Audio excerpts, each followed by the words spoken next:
விவிஸ் கிச்சனுக்கு நான் உங்களை வரவேற்கிறேன். இன்றைக்கி நம்ம பார்க்க போகிற ரெசிபி வந்து அவரைக்காய் பொரியல். வாங்க வீடியோக்குள்ளே போகலாம். நான் முதல்ல ஒரு பேன் எடுத்து ஹீட் பண்ணி அதில் வந்து கொஞ்சமாக தண்ணி கொதிக்க வச்சுருக்கேன். அதுக்கு முன்னாடியே நான் வந்துட்டு ஒரு 15 அவரைக்காய் பட்டை அவரைக்காய் வந்து மெலிசு மெலிசாக கட் பண்ணி வச்சுருக்கேன். 2 பச்சை மிளகாய், தாளிக்கிறதுக்கு தேவையான பொருட்கள் இதெல்லாம் ரெடியாக எடுத்து வச்சுக்கோங்க. ஒரு கைப்பிடி தேங்காய் துருவலும் ரெடியாக எடுத்து வச்சுக்கோங்க. இப்போ பாருங்கள், நம்ம தண்ணி கொதிக்க வச்சோம் இல்லைங்களா, அதில் கொஞ்சமாக சால்ட்டு போட்டு அவரைக்காய் கட் பண்ணி வச்சுருந்த அவரைக்காய் போடணும். அப்புறம் பாசிப்பருப்பு கொஞ்சமாக நாங்கள் எங்கள் வீட்டில் சேர்த்து தான் செய்வோம். நீங்கள் வேணால் கடலப்பருப்பு கூட சேர்த்துக்கலாம். பாசிப்பருப்பு ஊற வச்சுருந்தது அதையும் எடுத்து போட்டாச்சு. இப்போது காய வேகிறதுக்கு ஒரு 5 to 7 minutes வரைக்கும் நம்ம வந்து இதை இப்படியே குக் பண்ண போகிறோம். லிட் போட்டு வேணாலும் குக் பண்ணிக்கோங்க, அது உங்களோட கன்வீனியன்ட் தான். தண்ணியே ரொம்ப கம்மியாக வச்சுருக்கேன்னு நினச்சிங்கன்னா, நம்ம தண்ணி நிறைய வைக்கும்போது என்ன ஆகிடும்னா, அந்த தண்ணி வேஸ்ட் பண்ணுற மாதிரி வரும். அவ்வளோ தண்ணி தேவைப்படாது நமக்கு.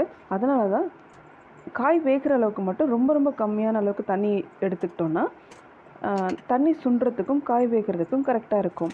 அதுக்கப்புறம் நம்ம தாளித்து எடுத்து கொட்டினா சரியாயிடும்.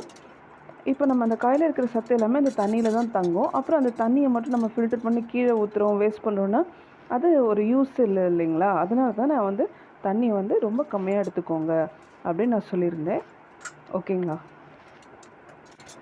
இதில் தேங்காய் பூ துருவல் சேர்க்குறது ரொம்ப நல்லாயிருக்கும். அதனால் நான் இன்றைக்கி தேங்காய் பூ துருவல் எடுத்துக்கிட்டேன், ஒரு கைப்பிடி. நீங்கள் வேணால் அதை ஆட் பண்ணலாம் கடைசியாக, இல்லைனாலும் நீங்கள் அந்த ஸ்டெப்பை ஸ்கிப் அப் பண்ணிக்கலாம். அது உங்களோட விருப்பம்தான். இப்போ பார்த்திங்கன்னா தெரியும், எனக்கு காய் நல்லா வெந்து வந்துருச்சு. அதனால் நான் இப்போ தாளிப்பு ரெடி பண்ண போகிறேன். நம்ம இதே வாணலை கூட யூஸ் பண்ணிக்கலாம். இந்த காய் எடுத்து நம்ம வேறு பிளேட்டுக்கு ட்ரான்ஸ்ஃபர் பண்ணிவிட்டு அதுக்கப்புறம் ஆயில் சேர்த்து அதில் கடுகு, உளுத்தம்பருப்பு, கருவேப்பிலை, பச்சை மிளகாய், வேணும்னா சின்ன வெங்காயம் கூட நீங்கள் சேர்த்து தாளிச்சிக்கலாம். இல்லை நீங்கள் உங்கள் டேஸ்ட்டுக்கு பட்டை மிளகாய் கூட சேர்த்து தாளிச்சிக்கலாம்.